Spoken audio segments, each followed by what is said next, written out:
Good evening, goeienaand, fellow South Africans from a coolish Brisbane, but it's still very pleasant.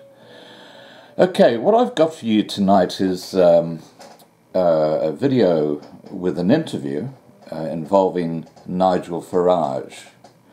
Now, Nigel Farage is a hugely influential political figure in European politics. In fact, he single-handedly ran the UKIP campaign to bring in Brexit, or as a result of his party, Britain left the euro, which is this whole debate they're having right now. Now, Nigel Farage is currently having a series of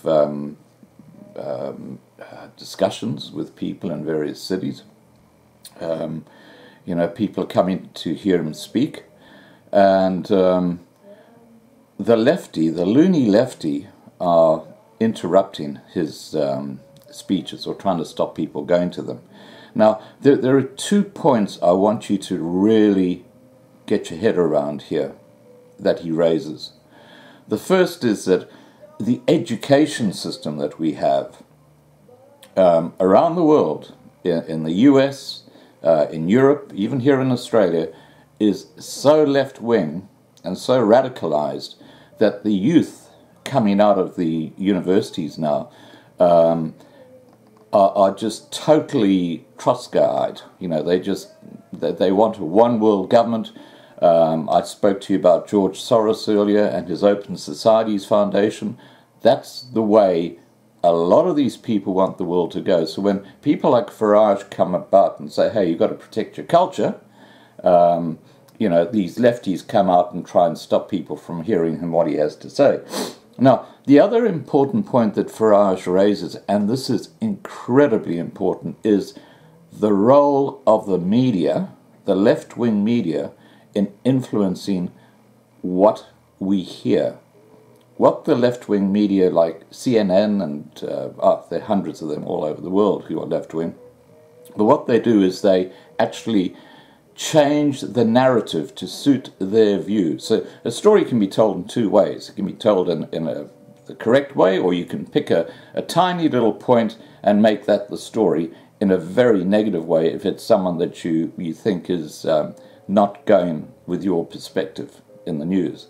And that's what the news today is all about. It's totally distorted, and Farage very, very nicely explains this point. Okay, I'll leave you to watch the video. I think you'll find it very interesting. Here we go.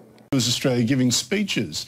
It's not Nigel Farage who's a problem. Farage, by the way, is the former UKIP leader in Britain and European Parliament MP who fought for decades to get Britain out of the European Union and triumphed when the British voted yes to Brexit.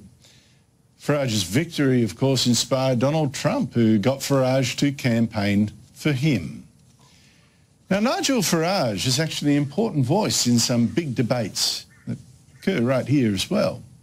But protesters at his first speech in Perth screamed abuse at people merely going to hear him put his arguments. And I'm afraid that violence is likely at this event in Melbourne, where we've already seen, of course, leftist mobs attack the audience going to a Milo Yiannopoulos speech. They've attacked people at a speech by Canadian filmmaker Lauren Southern as well.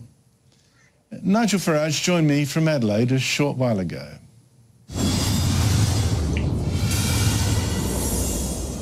Nigel Farage, thank you so much for joining me. The abuse of Donald Trump at those funerals of John McCain and Aretha Franklin, what does that tell you?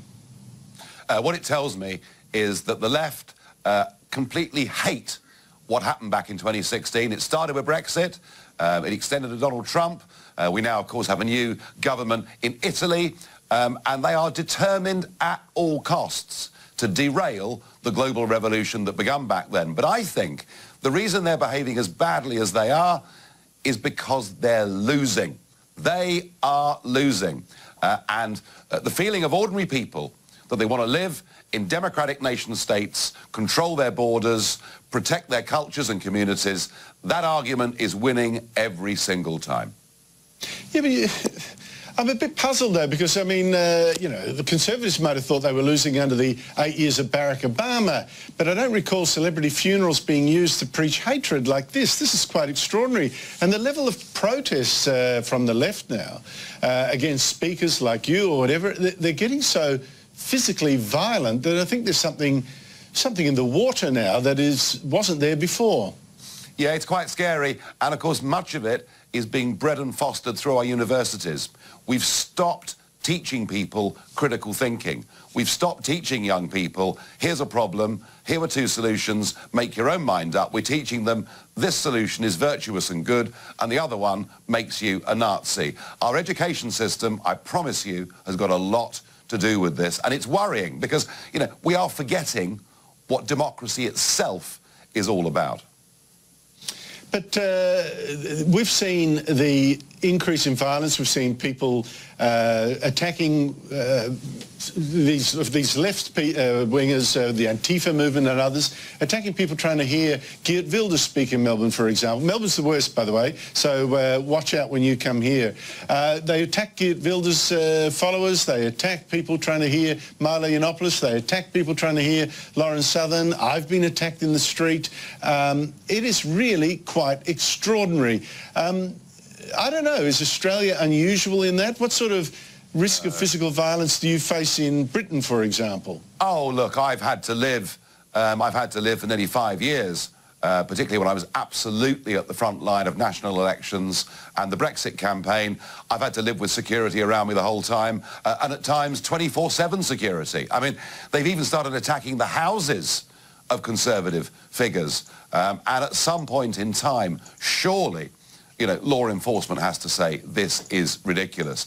I did see a specimen last night of your Australian protesters outside the meeting in Perth Town Hall. And just to show you, Andrew, how rational and logical these people are, one of their big protest complaints was the way that Aboriginal rights had been dealt with, as if somehow I'm now guilty for what's happened to the Aborigines. Well, I've got clearly nothing to do with it. You know, it's rent-a-mob, it's anarchistic, it's anti-democratic, and you know, people have a right to protest, but people do not have a right to stop other people speaking in a free society. Do you sometimes think, Nigel, that well, I think you're obviously a far more substantial figure than Milo Yiannopoulos, but with some of these figures at least, I'm feeling that what is done to them is now almost more important than what they actually say. Because it seems to be exposing this militancy, this intolerance, this recourse to violence, this unleashed hatred that I find is people need to know that this is going on. I mean, do you feel in some ways you've become a canary in the coal mine by taking the stance you do, given what's being done to you? Yeah, I mean, the difficulty often is, and again, it shows you how warped our minds have become. I mean, I'll give you an example. I went to Scotland 4 years ago. I was in the main street in Edinburgh, just down from the Parliament. I was attacked by a mob of about 100 student radical protesters, saying things that were openly hostile, racist, abusive about the English, threatening to me. I had a driver in the car, a Scottish driver. They told him, you take Mr. Farage, we'll come to your house and find where you live. And the bloke was literally frozen with fear. And when the news reports came out, the general line of questioning I got from the liberal media in Edinburgh was, well, you've come to our country, you deserved it, didn't you? I mean, it's almost as if much of the liberal media is complicit in this kind of behaviour, so desperate are they to shout down patriotic nation-state views. Quite where this all ends, I don't know, but I'm guessing that it is those broadcasters that behave in this way that in the end will go out of business. I mean, look in America. CNN is wall-to-wall, 24/7 anti-Donald Trump propaganda, or, as he calls them, fake news. If you now look at the top 25 current affairs shows in America, CNN only has one in the top 25. So in the end, they're going to destroy their own businesses and destroy their own credibility. That's what I think. Well, I think it's a really remarkable tribute to the kind of people now defying the protests, defying the threats of violence. They come to hear you. Most of your tour already is sold out, and you've only just begun. So tell us why you are here. What is the main theme you're pushing in your tour? Well, the theme is that there was this great global revolution that began in 2016. I was a witness to it. In fact, I was the only person in the world involved directly in the Brexit campaign and indeed in the Trump campaign. I shared a stage with the president and supported him all the way through. I think I understand better than most what the causes of this revolution were. I believe in all my heart that far from it being a short-term outburst of anger, in fact, there is a whole movement now that's going to sweep the entire West. And I guess my message here in Australia is that if you keep your Liberal Party firmly in the centre of politics, you know, somewhere nearer to being Social Democrats than being real Conservatives, then don't be surprised if something remarkable happens here too.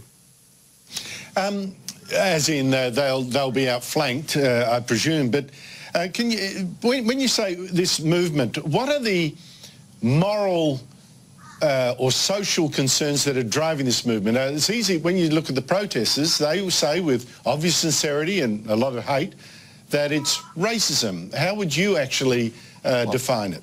Well, the trouble is, so many of those who believe in the protest movement are effectively Trotskyites. They're effectively world revolutionaries. I mean, they would like us to live under one world government with one single currency where we're all global citizens and we can move about freely. It's kind of an updated version of what communism was 100 years ago. It is wholly unrealistic. It will never, ever work. What I think is really interesting, if you look at Europe, right now, you see the new Italian government, you see the Alternative for Deutschland are now second in the opinion polls. There is a general election taking place in Sweden on the 9th of this month, at which the Swedish Democrats could even win the elections. So this big surge that is happening away from the centre, and it's happening at a time when economics is relatively benign. You know, Eurozone growth has been reasonable for the last 2 years. So this is about nation-state identity. This is about democracy. This is about actually directly being in control of the laws and decisions that influence your future.